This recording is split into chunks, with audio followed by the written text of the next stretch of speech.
the date is the 12th of January. Julian Hale is the interviewee, and David Zanker is being interviewed.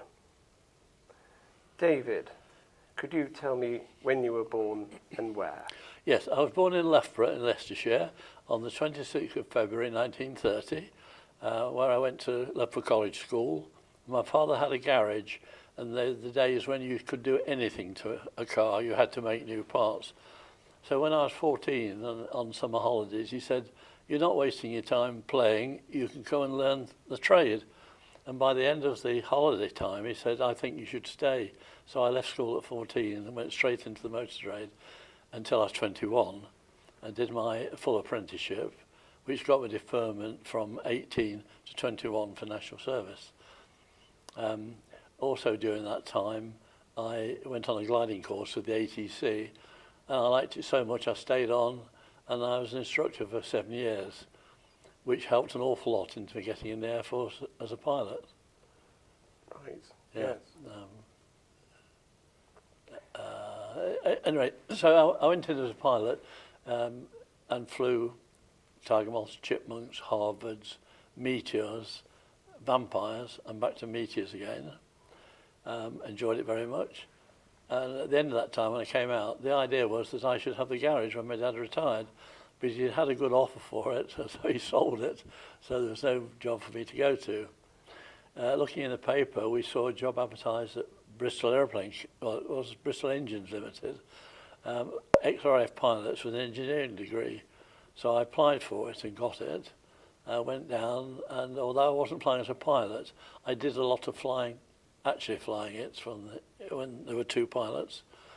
So I did engine testing till I was 37. I'd left the Air Force when I was 52. So we did engine testing on all kinds of aircraft. A lot of it was in the Vulcan, the Mark II. We were putting uprated engines in, which gave 22,000 pounds of thrust, which was really more than the Air Force needed. So after the development work, we restricted the power that they would use, giving the engine a longer life. The other aircraft I did a lot with was the Britannia. When I joined the company, they had an airspeed ambassador which had radial engines in it, piston engines, but they took them out and put the Britannia prop jet engines in with a huge icing rig on the front of the aircraft to spray water into the engines to make sure they didn't flame out with water and ice. So that when this was all finished, they went on with the Britannia, and the first one to enter service with BOAC went down to Johannesburg, and while they're over the Uganda, all the engines flamed out with the ice. So all our testing hadn't really worked. So they came back, obviously BAE wouldn't accept, BOAC wouldn't accept it. So we took a brand new aircraft out to Uganda, to Entebbe, and flew in the really big Q-nim clouds, really big ones, where the whole aircraft could be lifted up 5,000 feet in the surges. And we were the first firm, I think, to put a television camera inside the engine so we could actually watch the ice building up in there. So I did 15 flights to Uganda and back in the year, each one putting modifications in. Till finally we worked out a plan that didn't completely cure it, but it made it safe to fly, and the pilots knew the drill to fly. So that was part of my flying career at Bristol. Just to backtrack a little bit, when you went into the RAF, what was it that made you choose the RAF over other things? Well, in those days it was national service, so you had to go in, and I was nuts about flying. I always had been from a small child, so it was the only one to go for. This gliding school CO gave me a letter, sealed letter, to give to the interview if I had an interview, obviously saying I'd done a good job, I hope, and that got me into the Air Force. So I flew as a national service pilot for 2 years, came out and immediately joined the Royal Auxiliary Air Force, flying Meteor 8s, and I flew with them till the auxiliaries closed down, which was about 2 years later. So I had about just over 4 years of RAF flying. Which aircraft during your national service do you remember most fondly? Well, I suppose the Meteor, it was the first jet aircraft in the world, so it was quite a jump to go from the Harvard, the piston engine, onto the Meteor with twin engines. And the difficult part of a Meteor was the fuel shortage. You got about 45 minutes flying, and you had to have 80 gallons, 40-40 for either engine, to know that you'd be able to do an overshoot and fly around once and land. So it was a bit tight on that. But I liked all the aeroplanes I flew, in actual fact. What was the Meteor like against something like the Vampire? Well, funny enough, I flew the Vampire as well. With a name like Zanker, when I'd finished the course on the Meteor, the next phase was to go on to the Air Gunnery School, but for some reason they sent me to Chivner on the Vampire. Now, when I got there were three of us to do this, and they got an aircraft out and ran through the cockpit, and my friend went off in the Vampire, having flown Meteors, where there's so much power on the Meteor that once you got airborne, undercarriage up, and a few seconds later, flaps up as well. So he did the same in the Vampire, and there are big sandhills at Chibnall, and he went over the sandhills and disappeared behind. We were quite convinced he was going to crash. So when he landed, the CO, told him what was what. So when I took off, it wasn't quite so dangerous, but it was quite an underpowered aircraft compared with the Meteor, but still very pleasant to fly. And then I got posted to Wundersdorf in Germany, where I flew the Vampire there. But I caught glandular fever out there and ended up in hospital, and that took me to the end of my 2 years. And when I left, they said, well, that's the end of your flying career. But in actual fact, within 6 months, I was flying at Bristol. So that carried on for another 16 years. Right. When were you in Germany? 53, 2 and 3. And how did you find being in Germany? You were told not to go out in uniform because you weren't particularly liked by the Germans, RAF. But it was the first time I'd been abroad, and it was really quite fascinating. I learned a smattering of German. And of course, Mark, my son, flew Harriers, and he was out in Germany, so I went and visited him and relived the old times. Yeah. And so after leaving the RAF, obviously you went to Filton. Bristol Engines Limited at Bristol. Right. Where I flew for the 16 years. And then, like most flying people, when there's nothing to fly, you've got to look for something different. And I ended up as area manager for Shell on materials made for road making, bitumen, which I stayed with until I retired. And when you were working for Bristol Engines, you mentioned testing engines in the Vulcan. Yes. Those being the Olympus engine, I take it. Sorry, put? Those being the Olympus engine. Yes, the Olympus, yes. Right, and obviously that was technology that went on to be used in Concorde. Indeed it was, yes it was. And TSR2, of course, because that's an Olympus as well. Yeah, and I flew mostly in the Mark II, which did all the engine testing, but we had a Mark I, which we fitted a Pegasus engine underneath the aircraft, and also the Concorde engine as well did work on that. So I didn't do a lot of flying in that, but I did some. Yeah, it flew very well with the engine underneath. The only trouble was on the original one, the engine was on the centre line, and if the crew in the back bailed out, they'd have gone straight into the intake. So when the Concorde engine came along, they put a bifurcated duct so that you could go between it. And people did actually bail out with it there. Yeah. And when you were at Bristol's, what else did you work on while you were at the company? The Olympus was my main job. When I first got there, it was before we got the Vulcan, and we had a camera which we put the Olympus engines in, and that had a remarkable performance. It used to steal the show at Farnborough because it went up like a lift. So I did quite a work in that. But then I flew in other aircraft on other projects. We had a Gannet, we had the Ambassador, which had the spray rig on it.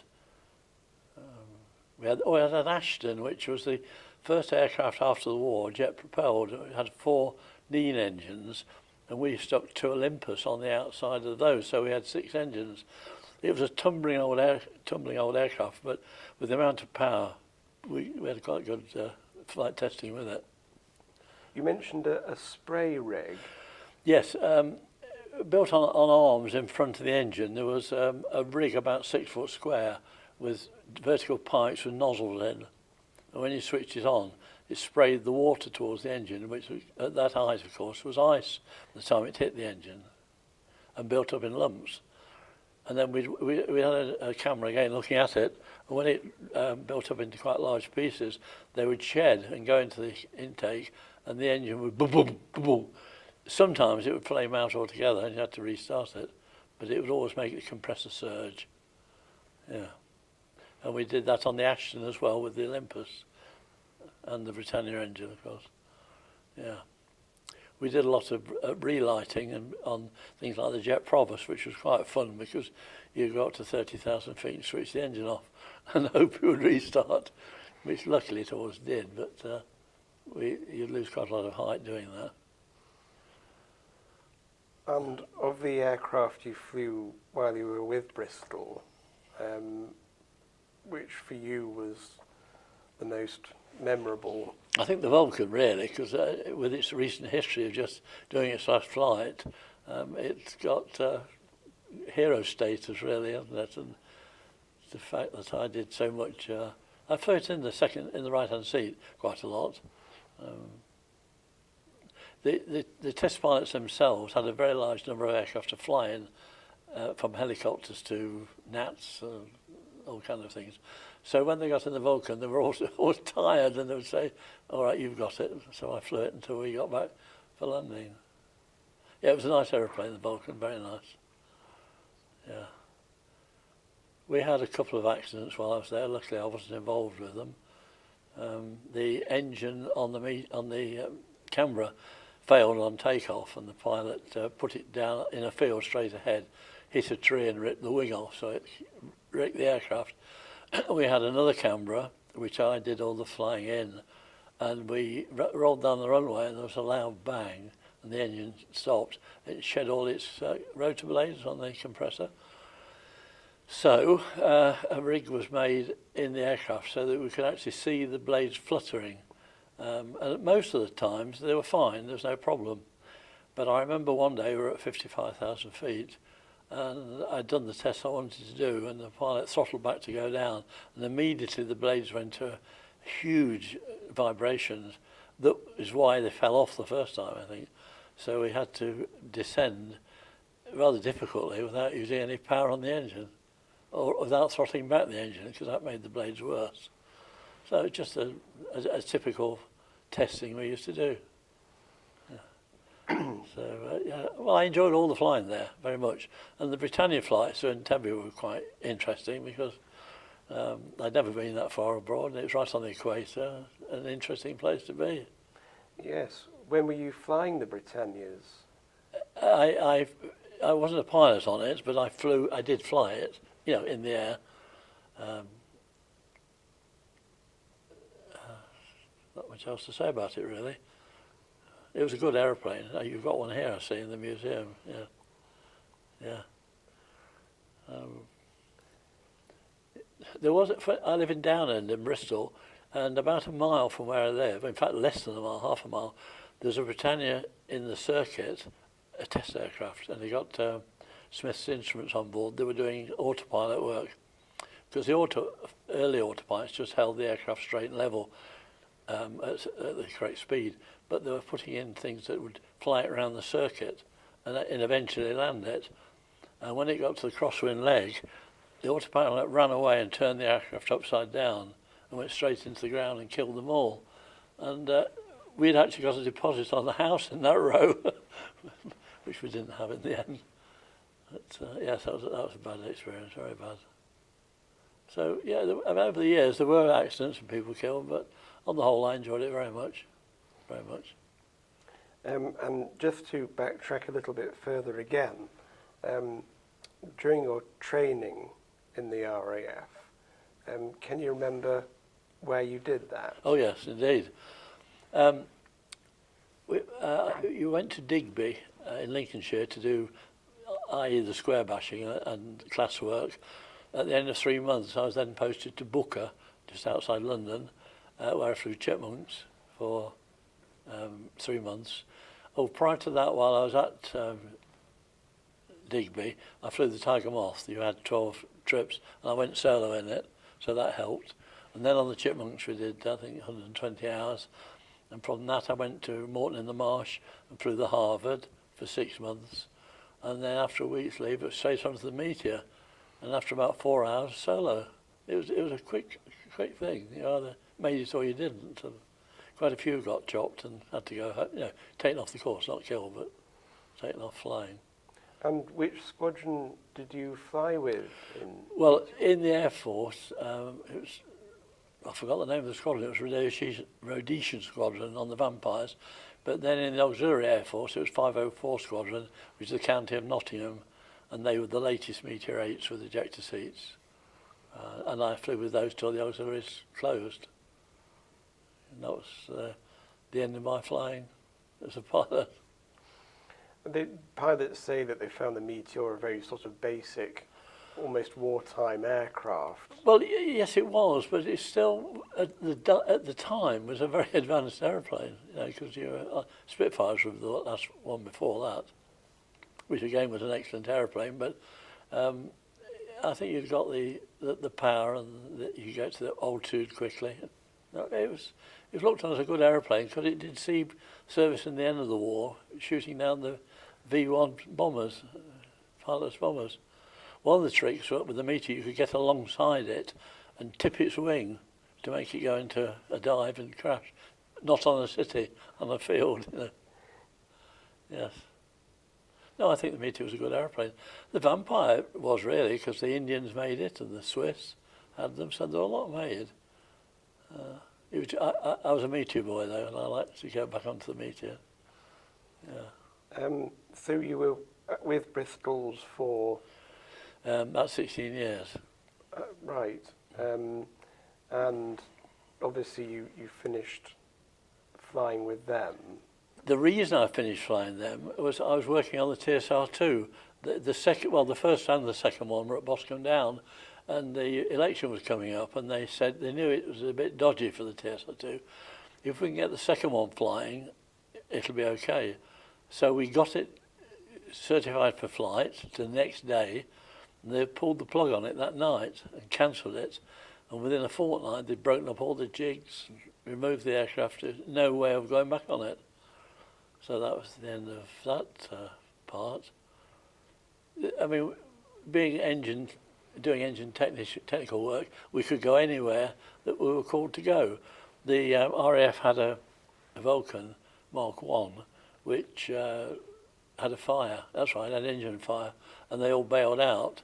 So I had to go up and we put some instrumentation in to see what had gone wrong and work out a system to make it safe, which I did.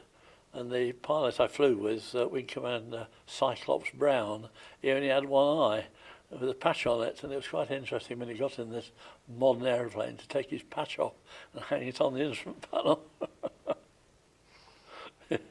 Yeah. You mentioned working on the TSR-2. What sort of work were you doing with that? Well, the aircraft was very new and complicated. Funny enough, I watched a programme on television about it the other day, and there were so many things, like they were worried about the undercarriage and various things. So we did a lot of engine work, working out fuel flows and thrust and temperatures. I went for a year from Bristol to Boscombe Down every day to do that work, and I was going to fly in the back seat of the one you've got here, the second one, because it was cancelled before that. So. And how did you and everybody else feel when the TSR-2 was cancelled? Very sad, because it was a good aeroplane. It would have been an excellent aeroplane.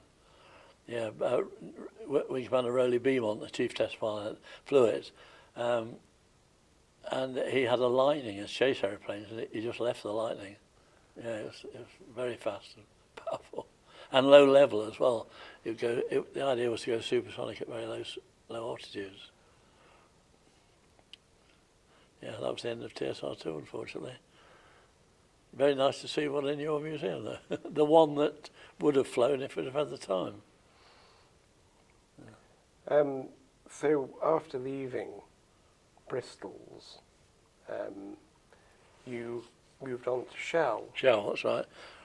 Just happened to see the advert again and applied for it and got it. So it was covering the southwest of England, quarries, resurfacing firms, anybody that would use Shell products, really. It was quite an enjoyable job. Had a car and travelled huge mileages in those days. And how long did you work for Shell? Well, in actual fact, till I was 60, but actually I left at the end of 50. I was 58 because I was getting heart trouble, which immediately stopped when I stopped these long journeys.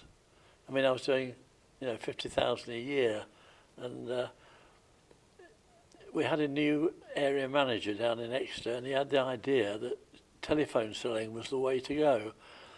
So all the sales staff were told they'd have to go to the works to use the telephone. And I said, well, I'm 120 miles away. I can do it from home. Oh, no, you've got to come into Exeter. So every morning for a fortnight, I got up, had to drive to Exeter, 120 miles, do a day's work and drive back. Well, on the last trip, I'd got angina, terrible. And I went to the doctor and he said, well, you've either got to give this up or you won't last the month. Told them at the office, and they said, well, you're all right yesterday, the usual thing. Would I go and see the Shell doctor at Shell House? I said, yes, definitely. And he was horrified. He said, no, you can't carry that on at all. He said, I think you'll recover completely if you don't do that under the pressure you're under. So that's what happened. And so I left about 18 months early. It got better. And so I'm 86 now, so it shows that I did recover. And obviously you've got Mark. Mark was a joy. He's been a wonderful, wonderful son, and he's my best friend as well. And he started flying soon after. Well, it was some years later because he was only a baby then. But yes, he's a real professional flyer. Yeah, with quite a history, which I'm sure you've found out from interviewing him. Yeah.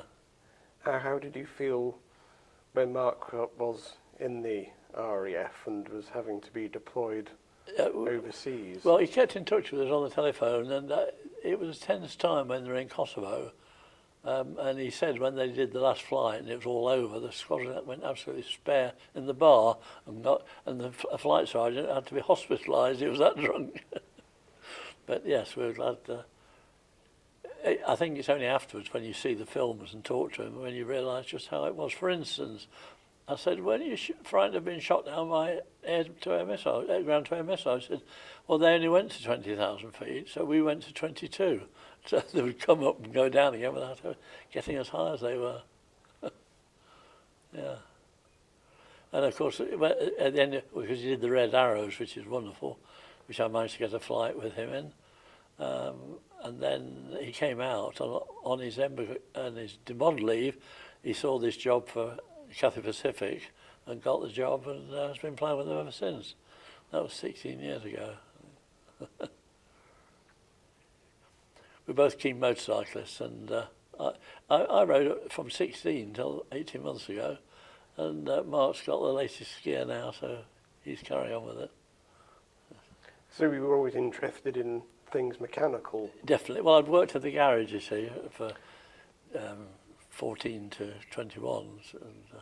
And you felt that was an asset when you joined the RAF? Well, it was, yes. Luckily, I'd got that degree in it, so if you wave the piece of paper, that's good enough, really, isn't it? Made the difference. And the letter from the gliding CO, which I don't know what it said, but it seemed to swing the balance. Yeah. And to go back to your gliding days, obviously you enjoyed those. Very much, yeah. and then perhaps you could tell us what sort of gliders you flew in. It was an 83 gliding school, and they had Kirby Cadet Mark 1s, which were used all the time until I was 18, that's right, and the two-seater came along. So I went on a course down to Detling to learn to fly the two-seater. And after that, it was all two-seater flying in the Sedberg, it was called. It was only when I was in the Air Force and found a gliding school at Wunsdorf that I flew the SG-38, which is a stick and string glider, very, very basic, but quite enjoyable. But I enjoyed gliding very much because it's very quiet, it's very smooth, and providing you follow certain rules, it's not dangerous at all. They're aerobatic as well, you can loop them and do things like that. Yeah, we did a few air displays. I was at Newton, well, started at Wymeswold, then went to Newton in Nottinghamshire because Wymeswold closed for a period. And we always did the air displays there. Yeah. One day the air traffic said, look, you'll have to stop gliding at 12 till about 2. The CO's got a new aircraft coming in for himself. It's a Hornet, which was a souped-up Mosquito. It came in over the aircraft, did a low pass, pulled round, came in and landed with its wheels up. Broke the aeroplane and took time to get it off the runway before we could fly again. Did you enjoy your time in the RAF? Oh, very much, yes, I did, yeah. Yeah, I've enjoyed all flying, actually. There's never been a day I've thought, I don't want to do this. Did you enjoy the RAF sort of during off-duty times and socialising? Well, all the aircrew were good blokes and we got on very well, but I've never been a drinker, so I was not one of these people that went to the bar and drank beer, which I know is quite unusual, but I think quite a few of us at that time and age didn't, so it wasn't like, say, the RAF during the war, or perhaps now to some extent, they like their bevy. I don't, so I like a cup of tea. Yeah. Would you have stayed in the RAF if you could have done? Well, I could have applied, but I knew the auxiliaries were there, and it was only 3 miles from my home, so I went back there and flew with them for 2 years, and that was the end of them. And then I moved to Bristol, so yeah, I carried on flying really without a break in it. Yeah. Yeah, Mark said to me, we weren't paid that well. When I came out of the Air Force, I was on £5 a week. And they said, how on earth did you afford to pay mess bills? I said, well, we didn't use the bar, so we did afford to. I mean, fine, I got married on £5 a week, which was reasonable money in those days. Yeah. Do you have any special or particular memories of flying or being in the RAF? Well, I do have one, which I will tell you about, because it's the only time that I was frightened afterwards. We had to do 3 nights. We were day fighter pilots, so we had to do 3 night circuits. So I did 3/4 of an hour with my instructor till 11 o'clock at night, when it wasn't really that dark. It was June. Then I did a solo one at 1 o'clock, and a third one at 3 o'clock.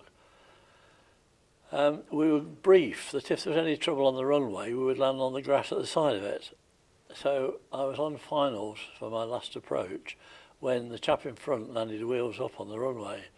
So all hell went loose on their traffic, and they diverted 2 of us to an airfield called Lindholm, which is about 5 or 6, not very far away, but none that we'd ever flown to or knew where it was really. And quite instinct, I took a course, calling back to the airfield and saying that they won't talk to me on the radio. And they said, oh, they've shut down for the night, but they'll open up. So in the end, I saw this line of blue glim lights, not very clear at all, and I was right over the top of them. My fuel tanks were showing empty, so I really was in trouble there.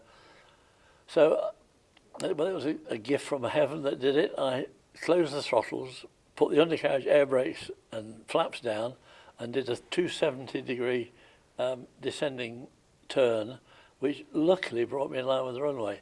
The port engine failed at that stage, flamed out. And as I touched the runway, the starboard went as well. I had enough speed just to coast to the end of the runway and get off. The chap behind me got plenty of fuel, so he didn't have a problem. But I was very annoyed because they'd not followed the rules that we'd been given. And being a youngster at the time, you kind of don't want to make a fuss, and I let it go. But it was a bad decision by air traffic to do that. They shouldn't have done it. So that was my one starring, which I must admit I do think about quite a lot, that if it hadn't have worked as it had, but nevertheless it did. And they didn't have ejector seats in those Meteors. That was the Mark IV, which didn't have it. Not that you could have used on the floor, but of course Mark's ejected from the ground in the Harrier. Yeah, 0-0. Yeah. But that was later on when the ejector seats were developed further. Yeah, marvellous they are. Yeah, I think that's about all I can think of at the moment. Well, thank you very much, David. That was brilliant. Thank you. And I shall stop the recording there.